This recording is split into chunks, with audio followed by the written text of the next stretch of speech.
Welcome back, Internet. I am the COG. Thank you for stopping by. If this is your first time here, I criticize pulp culture, and if you are of that mindset, please hit the subscribe button so we can criticize it together, because it's probably the only enjoyment we will get out of it. Now, let's get to this thing here. I'm sure a lot of you are aware of the Hollywood Reporter article that says Kevin Feige will be developing a Star Wars movie with Emperor KK at Lucasfilm. And, this has been well covered by so many people, so I don't need to break down the entire article, but here are my quick thoughts. I don't doubt Kevin Feige is a huge Star Wars fan, and I don't doubt that he would want to make a successful Star Wars movie. But successful and good aren't necessarily the same thing. And Kevin Feige has been credited as the mastermind between the successful MCU, which is chock full of both good and successful movies. The average moviegoer has likely heard the name Kevin Feige associated with the MCU, associated with their favorite MCU films, and on the surface, just hearing that he's attached or going to be attached to a new Star Wars project probably gets the average normie excited. And attaching Feige's name to an upcoming Star Wars project is pretty much just the public relations shot in the arm that they are definitely going to need in the post-Skywalker saga era. But this is, in my opinion, Disney still putting Band-Aids on a franchise, on a bastardized version of a franchise that has been hemorrhaging fan support with every single Episode 9 plot rumor, every single Star Wars franchise content announcement, every single day. And they tried the same thing with the announcement that the Game of Thrones guys, Benioff and Weiss, were going to be developing their own Star Wars trilogy. And people got excited. People were intrigued. And then Game of Thrones Season 8 came out. Now, in spite of what has looked, by all signs, by all indicators, of the MCU morphing into the MCU with Phase 4, Kevin Feige still has a lot of goodwill credit built up with the people. The MCU hasn't actually happened yet, so he hasn't actually really done anything to piss people off except make announcements that leave people scratching their heads. So Disney feels like this is a good thing for them, and they feel so strongly about it that they have taken to making sure Emperor KK's name is firmly attached and associated with Kevin Feige's with the development of this new project. We in the fandom menace are not fooled, of course. We know this is total BS. And there's something that I've noticed is conspicuously absent from all the write-ups about the Kevin Feige announcement. And I don't think I've seen anybody else mention it except maybe the entertainment hacker. He mentioned it in passing but didn't elaborate. So my question after reading the article is, where is Michelle Raywan in all this? What? You don't remember her? In June of this year, Michelle Raywan was handpicked by Emperor KK as the senior vice president in charge of live-action development and production, or something like that, some long, complicated corporate title. And Emperor KK praised her in the announcement. Quote, "I've had the opportunity to work with Michelle over the last 7 years as a producer on both The Force Awakens and now The Rise of Skywalker, and have seen firsthand her talent with working with writers and directors, and have been incredibly impressed with her creative skills and her ability to manage the complexity surrounding these massive projects." And it goes on, to sing more praises of her.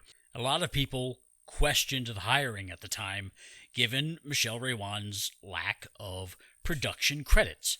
She's only been a co-producer on a few films, an associate producer. The Rise of Skywalker is her first producer credit. And that seems pretty light for such a lofty position at Lucasfilm. But regardless of all that, doesn't the senior vice president in charge of live action development and production, doesn't that seem like developing a new Star Wars project would be squarely in her wheelhouse? Doesn't it seem like she should have been included or had some input in this Hollywood Reporter article or any subsequent announcement of a development of a new Star Wars project? shouldn't she, at the very least, have been tapped for a comment? Isn't this sort of thing supposed to be her job? Come to think of it, I haven't seen any articles, write-ups, or announcements about anything she's done since being put in this position as a senior vice president of live action development and production. I would expect she would be one of those addressing all of the comments and all of the questions about Roundhead Johnson's trilogy, about the Benioff and Weiss trilogy, about the Obi-Wan Kenobi series. This should be stuff that she is the one talking about. True, she's supposed to be working and producing with Emperor KK, but it sure seemed like this is something that we should be hearing from her about from time to time. Now, as always, if I've missed anything, please somebody let me know in the comments, because I do try to be as factually correct as I possibly can when I'm talking about stuff like this. So the question still remains, where has she gone? I mean, she's still listed on the Lucasfilm website as part of their leadership team. Back in June, when she was appointed to this position, I kind of thought she was going to be a buffer for Emperor KK in the public. They were kind of moving Emperor KK a little bit out of the public eye with all the bad press that she gets with, every stupid thing that comes out of her mouth regarding Star Wars. But that doesn't seem to be the case. Was there too much negative backlash from the public about Miss Raywan's lack of credits for this position? Did Disney not get the desired effect and reaction they were hoping for with appointing Miss Raywan to this lofty position? So is it now more of an honorary position that they have to keep listed on their website? Because to remove it now would just be a bad look. Maybe sometime down the line when Episode 9 gut punches them in the bottom line, they'll quietly, delete it, sweep it away, and if anybody asks, they just say they eliminated the position or something, a very PC non-answer as to where Michelle Raywan went. I'm not going to go so far as to say that hiring her or appointing her to this new position that they created, by the way, just for her, I'm not going to say that was a public relations stunt, but I'm not going to say it wasn't. And I'm not criticizing Michelle Raywan for not being able to do the job because, quite frankly, we have not seen her do the job yet. And while she doesn't have a lot of credits, maybe it is something that she can do. We don't know because, like I said, we haven't seen it yet. But anyway, I thought it was extremely strange that she was not included in the announcement. We haven't heard anything from her since she was installed into this new position by Emperor KK back in June.